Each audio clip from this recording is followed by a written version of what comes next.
speaker is George Landis. George, I don't have a title for your speech. Achieve your fullest potential every day, no matter what. George's speech is achieve your fullest potential every day, no matter what. George Landis.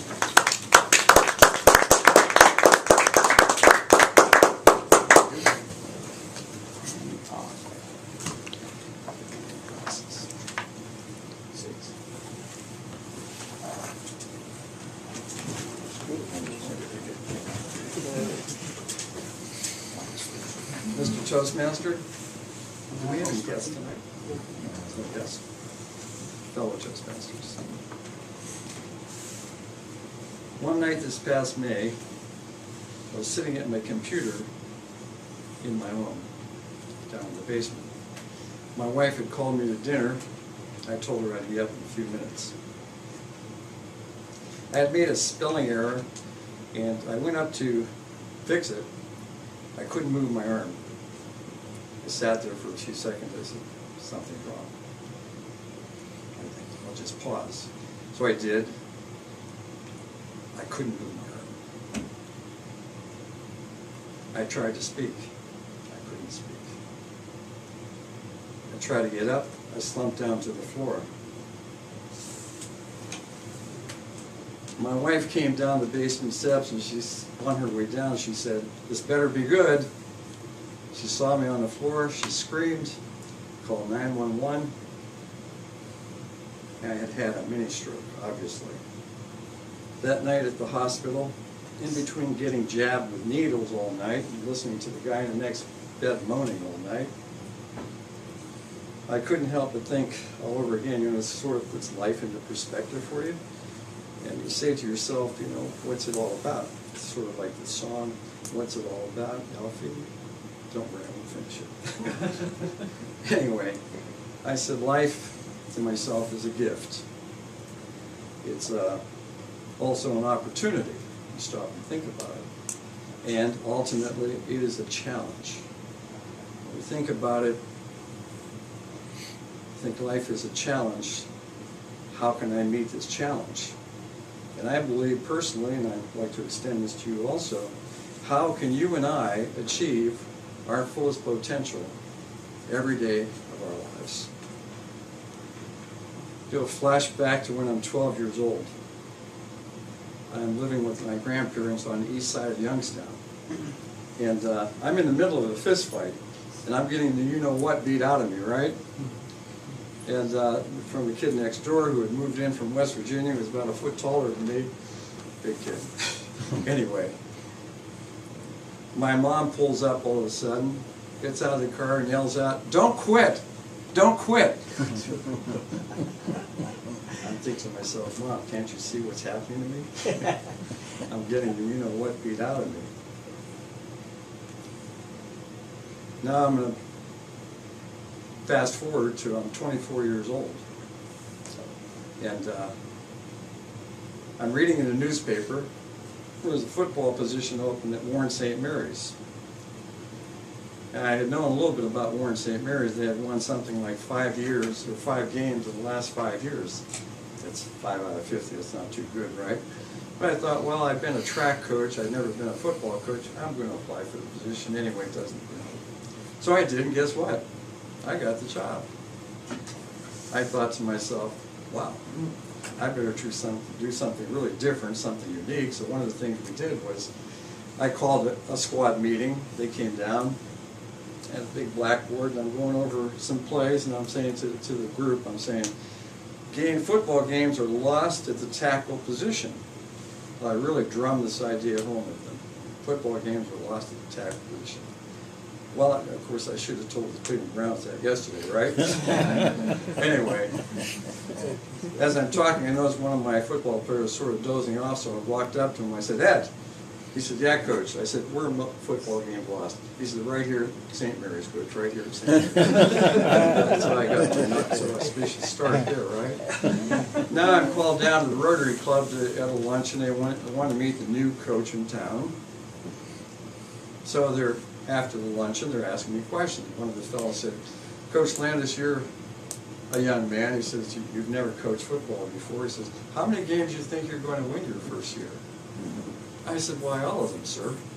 And the whole room burst out laughing. I thought to myself, gee, what are they laughing about, you know? And that was followed up with another fellow raised his hand. He said, what do you think of this idea, Coach Landis? He said, how about if we get a group together and we come down in the field and we help you? I said, well, gee, I don't know about that, sir. I said, what do you do for a profession? He said, I'm a dentist. I said, well, I said, I don't think I'd ever come into your office and attempt to pull somebody's teeth. They laughed at that, right? I don't think he liked me after that anyway. But I thought, and I said to him, I said, you know, I said, I'm going to try to do it my way, and at times, if you want to make suggestions, please make suggestions too. So anyway, now I go back to, and I'm thinking to myself, let's see now, the team is against themselves. The players don't think much of themselves either, right? So I better do something here, something a little different. So I talked to my assistant coach. I had one assistant coach. I said, John, I said, you know, what's the story here? He said, well, George, he said, they're used to quitting the second half. He said, they really just quit. I thought, oh, wow. Got to try to remedy that somehow. I thought, I'm going to call the players in. So I called one player at a time, the seniors. And I'm sitting with another fellow, I called Max, and I said, George, I said, his name is George, same as mine. This is your new coach. I said, I'd like you to come down, I'd like to talk with you. And he said, who? I said, it's your new coach. Anyway, he came down to the office, big lumbering guy, 6'3", 240 pounds, the biggest kid we had on the team, right? So I said, George, I said, are you hungry? He said, well, yeah. I should never have asked him that, right? We get across the street, there's a little cafe there, and we're eating, and I start talking with George about his dreams, about his aspirations, about him, and what he thought about this and that, whatever. And then I said, George, I said, how big is the center at Warren Harding? He says, 6'2", 210 pounds. I said, how big are you? Well, I'm 6'3", I weigh 240. I said, well, if you got a little hassle with him, I said, could you handle yourself? He said, well, yeah. He got indignant, right? I said, good. I said, you know what, George? I said, I like you. I need you as a leader. I said, will you be a leader for the team? He said, yes, Coach, I will. Called another fellow in, his name was Willie. I said, Willie, I said, I was watching game film, I said, I see you're a pretty good running back. I said, but I hear you smoke. I said, would you give up smoking during the football season for the team? Yeah, Coach, I will. Anyway, here comes our first scrimmage. The acid test is against Austintown Fitch, a school of 2,000 to 3,000 people. We've got 300 and something. Wow. They circle Perkins Park. It's about 10 football fields, right? They circle the field. My kids are watching them like this. They're getting off the bus. There's 80 to 100 kids because the first scrimmage we hadn't had any all year, right? So they hadn't cut yet.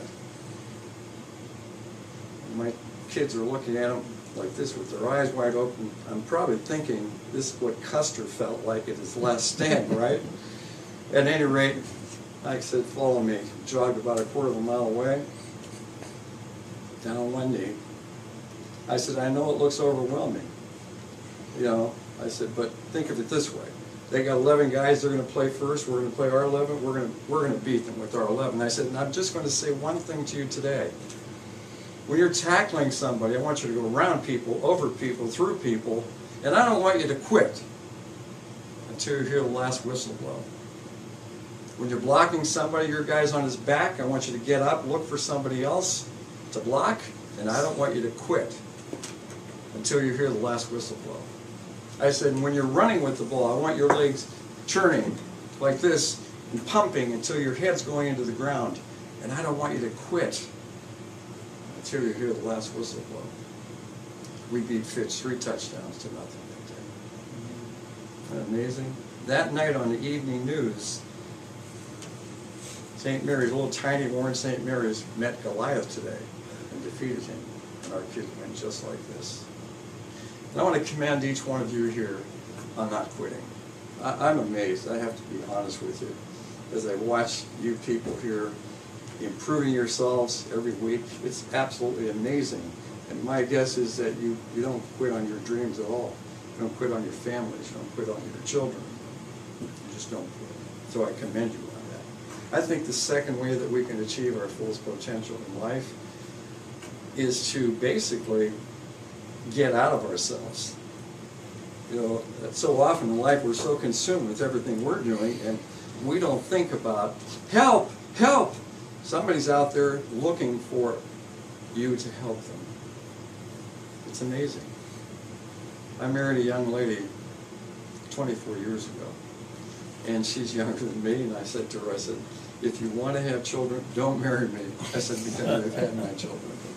I said, so, she said, no, hon. She said, I just want a career.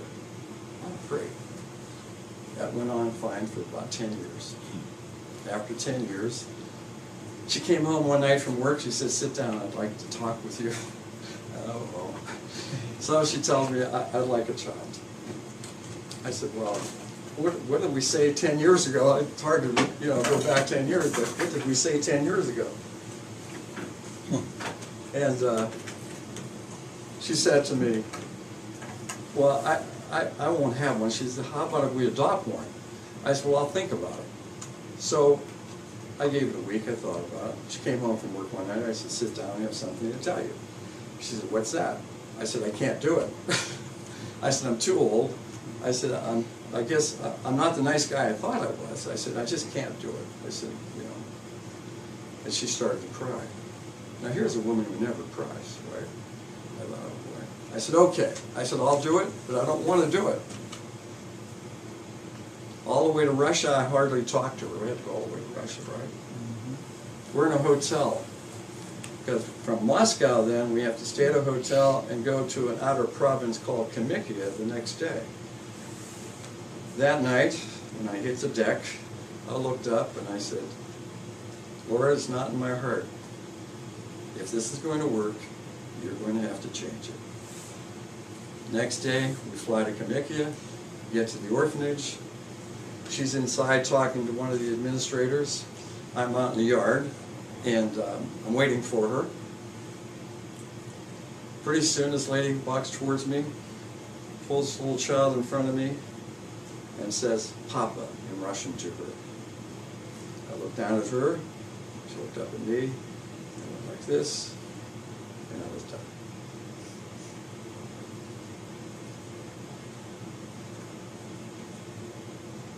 Strive to be spiritually sound every day of your lives, in all that you think, all that you say, and all that you do. Years ago, we were in a Cold War with Russia. Interestingly, we're still in a Cold War with Russia, right? It's kind of interesting to think about it. But it was so bad then, somebody was going to push the red button. And we thought to ourselves, at least the wiser minds thought to themselves, we can't have this happen. So we decided to have a social event, several social events, but one of them was going to be a track meet. This is going to be staged in Moscow Stadium in front of 140,000 Russians in the eyes of the world via satellite. So we thought, wow, we better assemble the finest group of athletes we could get together. So we scoured the countryside. Now the main event was going to be the decathlon. That's 10 events in which an athlete has to be able to run, throw, and jump with great ability. At that time, we selected a relatively unknown young man by the name of Rayford Johnson. We took Rayford Johnson and our track team to Moscow in front of 140,000 people in the eyes of the world. We staged this great dual track meet. Well, by the end of the third, it was a 3-day meet. By the end of the 3rd day, the meet was deadlocked. It came down to the last event, which is a javelin throw. A javelin's like a spear. You get 5 attempts. Well, by the end of the 4th attempt, Rayford Johnson had not thrown the javelin as far as his Russian competitor. And it appeared right then and there we're going to lose the event, we're going to lose the meet, and we're going to lose a lot of face as far as the world was concerned, right? But before his 5th and final throw, Rayford Johnson did a very unusual thing. He left the infield of the track. He went out to the track itself and he jogged about halfway around. And in front of 140,000 people in the eyes of the world, Rayford Johnson got down on his knees. He bowed his head. He asked, Not that he would be allowed to win the event, but that he'd be allowed to do the very best that he could do. Jog back in the infield, you could absolutely hear a pin drop in Moscow Stadium that day, as Rayford Johnson threw a fifth mighty hurl to far outdistance his Russian competitor. When Rayford Johnson left Moscow Stadium that day, 140,000 people got up on their feet and gave him the biggest ovation they had ever accorded any foreign visitor. This is spiritual soundness. Don't quit. Hold on one second. I have to find it. I know it's here somewhere. I can't find it. Don't quit until you hear the last whistle blow. It's already out. Oh, it's out here. I'll blow it just for kicks. Okay. Look for somebody to help every day of your life. You'll be amazed at what will happen to you. It's just amazing. It will just uplift you tremendously. Strive to be spiritually sound every day. In all your thoughts, in all your words, and all your deeds. And you will achieve your fullest potential every day, no matter what. Now, how many of you here are going to try to achieve your fullest potential every day, no matter what? Please raise your hands. Thank you. We're all seeking to be happy, aren't we? Happiness comes only when we push our hearts and our brains to the farthest reaches of which it is possible. For our purpose in life is to matter, to count, to stand for something, and make some difference that you live to live. I wish you all a blessed Christmas and a very happy Christmas. Thank you.